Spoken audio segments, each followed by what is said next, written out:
yarim. Ölüyorum sana yarim, gel diyorum gelmiyorsun.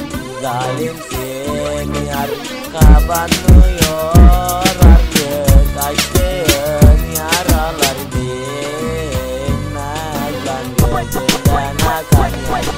Seviyorum seni yarim, ölüyorum sana yarim, gel diyorum gelmiyorsun. Zalimsin yar, kapanmıyor artık açtığın yaralar dinmez lan gözünden akan yaşlar. Hayal kurardım ben yıllar önce, sevdiğim gelir de beni sever diye.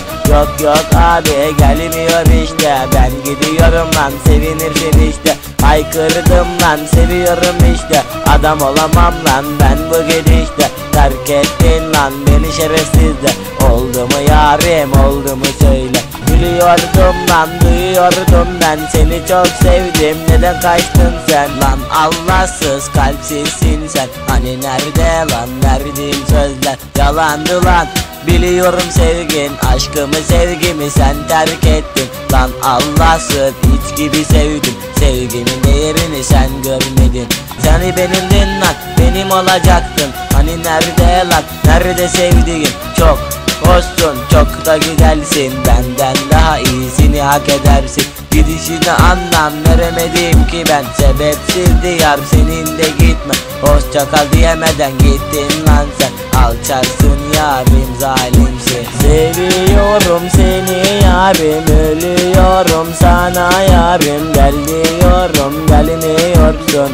Zalimsin yar, kapanmıyor artık açtığın yaralar dinmez lan gözümden akan yaşlar. Alçaksın yar alçaksın sen, gün gelir elbet göreceğim lan sen. Neydi be günahım neydi be söyle, çok sevdik de değer mi vermedik lan. Allahsız duy lan sesimi, bir daha dönme istemem seni. Çok sevdim lan dönme bana geri, istemem artık satılık sevgini. Duy lan sesimi duy lan zalim, ben seni sevdim sen beni ittin. Sevgimin değerini sen görmedin, sen beni sevmedin çekip de gittin. Boş boş konuşup canımı da sıkma, siktir git lan arkana bakma. Bundan sonra bana laf atma, hadi lan oradan artık kaçma. Seviyorum seni yarim, ölüyorum sana yarim, gel diyorum gelmiyorsun.